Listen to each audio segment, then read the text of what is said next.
कौन है बाबा खाटू श्याम? क्या है बाबा खाटू श्याम का रहस्य? कलयुग में इतने क्यों पूजे जा रहे हैं खाटू श्याम?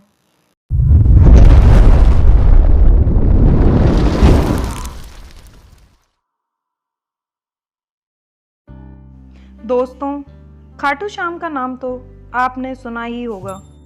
कलयुग में इन्हें श्री कृष्ण के नाम से पूजे जाने का वरदान प्राप्त था। तो आइए जानते हैं खाटू श्याम बाबा के बारे में। खाटू श्याम बाबा का संबंध महाभारत काल से माना जाता है। यह पांडु पुत्र भीम के पौत्र थे। ऐसी कथा है कि खाटू श्याम की अपार शक्ति और क्षमता से प्रभावित होकर श्री कृष्ण ने उन्हें कलयुग में अपने नाम से पूजे जाने के लिए वरदान दिया था। खाटू श्याम बाबा की कथा कुछ इस प्रकार है। लाक्षागृह की घटना के बारे में तो आप सभी जानते ही होंगे। अपने प्राणों की रक्षा के लिए पांडव वन और जंगलों में भटक रहे थे। तब उनकी मुलाकात हिडिंबा नाम की राक्षसी से हुई। यह भीम को पति रूप में प्राप्त करना चाहती थी। माता कुंती की आज्ञा से भीम और हिडिंबा का विवाह हुआ, जिससे घटोत्कच का जन्म हुआ और घटोत्कच का पुत्र हुआ बार्बरीक, जो अपने पिता से भी ज्यादा शक्तिशाली और मायावी था। बार्बरीक देवी का उपासक था। देवी के वरदान से उसे 3 दिव्य बाण प्राप्त हुए थे, जो अपने लक्ष्य को भेद कर वापस लौट आते थे, जिनकी वजह से बार्बरीक अजय हो गया था। महाभारत के युद्ध के दौरान बार्बरीक युद्ध देखने के इरादे से कुरुक्षेत्र आ रहा था। श्री कृष्ण जानते थे कि अगर बार्बरीक युद्ध में शामिल हुआ तो परिणाम पांडवों के विरुद्ध होगा। बार्बरीक को रोकने के लिए श्री कृष्ण गरीब ब्राह्मण बनकर बार्बरीक के सामने आए। अनजान बनते हुए श्री कृष्ण ने बार्बरीक से पूछा कि तुम कौन हो और कुरुक्षेत्र क्यों जा रहे हो? जवाब में बार्बरीक ने बताया कि वह एक दानी योद्धा है, जो अपने एक बाण से ही महाभारत युद्ध का निर्णय कर सकता है। श्री कृष्ण ने उसकी परीक्षा लेनी चाहिए, तो उसने एक बाण चलाया, जिससे पीपल के पेड़ के सारे पत्तों में छेद हो गया। एक पत्ता श्री कृष्ण के पैर के नीचे था, इसलिए बाण पैर के ऊपर ठहर गया। श्री कृष्ण बार्बरीक की क्षमता से हैरान थे और किसी भी तरह से उसे युद्ध में भाग लेने से रोकना चाहते थे। इसके लिए श्री कृष्ण ने बार्बरीक से कहा कि तुम तो बड़े पराक्रमी हो, मुझ गरीब को कुछ दान नहीं दोगे?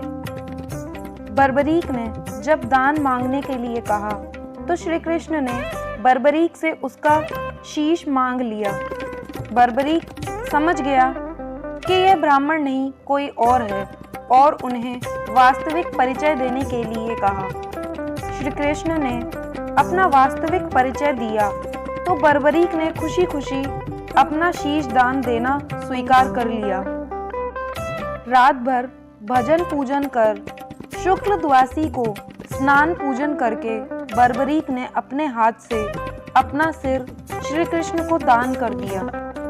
शीश दान से पहले बार्बरीक ने श्री कृष्ण से युद्ध देखने की इच्छा जताई थी, इसलिए श्री कृष्ण ने बार्बरीक के कटे सर को युद्ध देखने के लिए एक ऊंचे स्थान पर स्थापित कर दिया। युद्ध में विजय प्राप्त होने पर पांडव विजय का श्रेय लेने के लिए वाद विवाद कर रहे थे।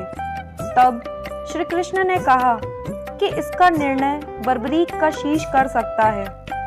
बार्बरीक के शीश ने बताया कि युद्ध में श्री कृष्ण का सुदर्शन चक्र चल रहा था, जिससे कटे हुए वृक्ष की तरह योद्धा रणभूमि में गिर रहे थे और द्रौपदी महाकाली के रूप में रक्तपान कर रही थी। श्री कृष्ण ने प्रसन्न होकर बार्बरीक के उस कटे हुए सर को वरदान दिया कि कलयुग में तुम मेरे श्याम नाम से पूजित होगे।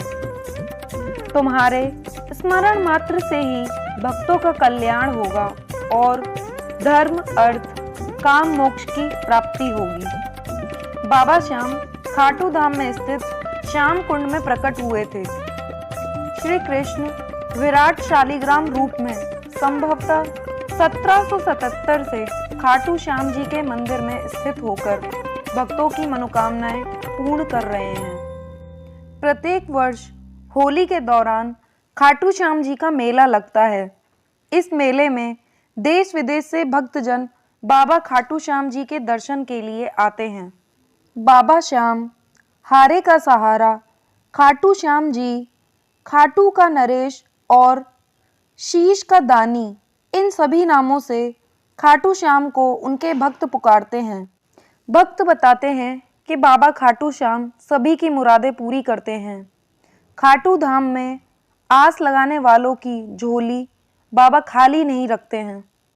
भक्तों का इस मंदिर में इतनी आस्था है कि वह अपने सुखों का श्रेय इन्हीं को देते हैं। दोस्तों, खाटू श्याम बाबा के बारे में यह जानकारी आपको कैसी लगी, हमें कमेंट सेक्शन में ज़रूर बताएं। यदि आप हमारे चैनल पर नए हैं तो हमारे चैनल ग्रंथ को सब्सक्राइब करें, वीडियो को शेयर और लाइक करें। सनातन धर्म से जुड़ी जानकारियों के लिए हमारे चैनल पर बने रहें। धन्यवाद।